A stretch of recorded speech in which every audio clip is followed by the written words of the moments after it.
রোজ রোজ একই রকম রান্না খেতে একদম ভালো লাগে না। আজকে কি বানিয়েছি বলো তো? লাল লাল ঝাল ঝাল। আজকে বানিয়েছি আর মাছের রসা। দারুণ হয়েছে না কালারটা? তো এখানে আমি নিয়ে নিয়েছি আর মাছ।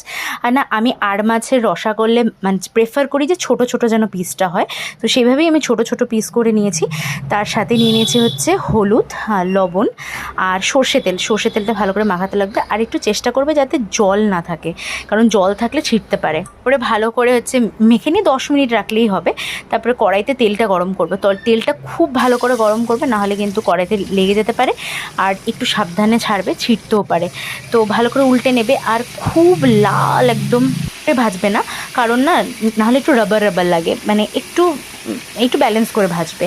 আর তারপরে আমি একটা মিক্সারে পেস্ট করব, সেটার জন্য একটা হচ্ছে টমেটো, দুটো পেঁয়াজ নিয়েছি, আর 4-5টা রসুনের কোয়া, আর হচ্ছে অল্প আদা নিয়েছি। এটার একটা পেস্ট করে আমি আলাদা সরিয়ে রেখেছি। আর অল্প আলুও নিয়ে নিয়েছি, যেরকম মাংসের আলু কাটে সেরকমই, বাট সাইজটা ছোটো ছোটো, মানে আলুরে অর্ধেক অর্ধেক করে নিয়েছি।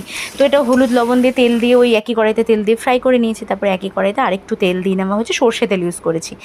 তো তেলটা আন্দাজ মতো নেবে, যদি আরেকটু বেশি রসা রসা একটু ঝাল ঝাল তেল তেল খাও তো আরেকটু তেল নিতে পারো, আমি কমই নিয়েছি। তার মধ্যে জিরা তেজপাতা ফোড়ন দিয়েছি, তার মধ্যে সেই যে পেস্টটা বানিয়ে রেখেছিলাম সেটা দিয়ে দিয়েছি। তো এটাকে ভালো করে একটু কষিয়ে নিতে হবে, অল্প জল অ্যাড করবে, হ্যাঁ।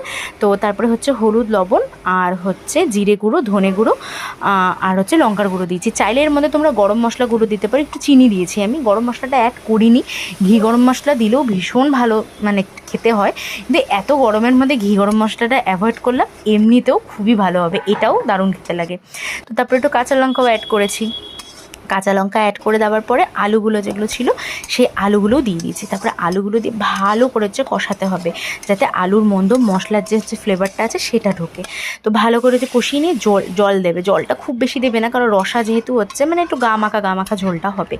তো আন্দাজ মতো দিও, যদি ঝোল খেতে চাও তো জলের আন্দাজটা বাড়িয়েও নিতে পারো। তারপরে যে ঝোলটা ফুটে গেল, এরপরে না আস্তে হচ্ছে যেই মাছগুলো ভেজে রেখেছিলাম সেই ভাজা মাছগুলোও দিয়ে দেবো।